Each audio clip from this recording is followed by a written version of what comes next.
good morning.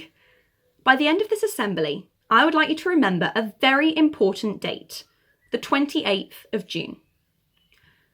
On the 28th of June this year, I will be celebrating my 23rd birthday. But as well as this hugely exciting event, the 28th of June holds a greater importance in our history. On the 28th of June, 1969, police raided a gay bar in Greenwich Village, Manhattan, called the Stonewall Inn. At the time, same-sex relations and gay public displays of affection were illegal in New York City. Cross-dressing was also outlawed by the Gender-Appropriate Clothing Statute. Gay bars and nightclubs were seen at the time as places of refuge where the LGBTQ+ community could gather to express themselves and socialise. However, local authorities consistently tried to shut down these spaces.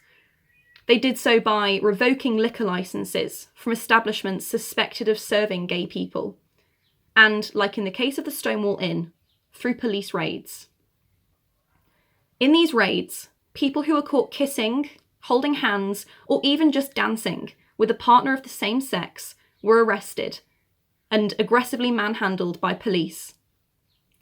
Drag queens were also arrested after being taken into bathrooms by female officers and made to reveal their genitals to determine their biological sex.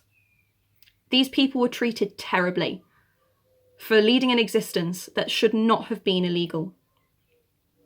The violent raid on the Stonewall Inn on the 28th of June 1969 fired up New York's LGBTQ+ community. Gay, bisexual, transgender, queer Americans started rioting outside the bar in Christopher Street to protest the police harassment that was being seen at the time across gay bars and clubs in Manhattan.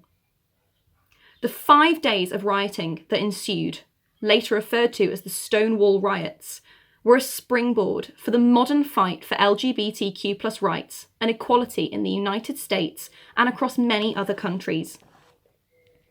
On the 28th of June 1970, the first anniversary of the Stonewall Riots, a woman called Brenda Howard organised the first Pride March, calling it the Christopher Street Gay Liberation Day Parade. Furthermore, she originated the idea to celebrate Pride annually in the month of June, and she is now known as the Mother of Pride.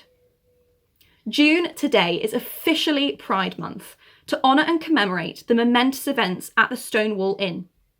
Millions of people across the world come together in June to celebrate the LGBTQ+ community and continue the fight for equality and inclusivity through parades, marches, parties, workshops, and so much more.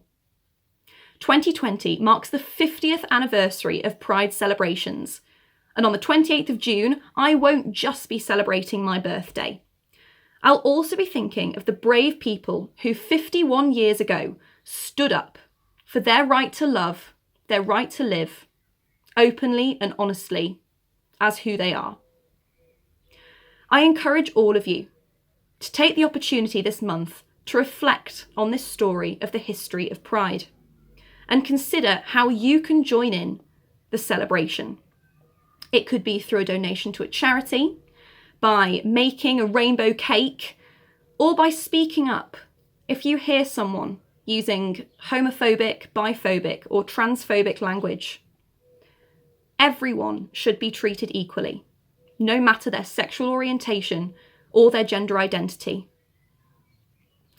I look forward to seeing you all in Sedbergh soon. I hope you're all keeping safe. Happy Pride Month.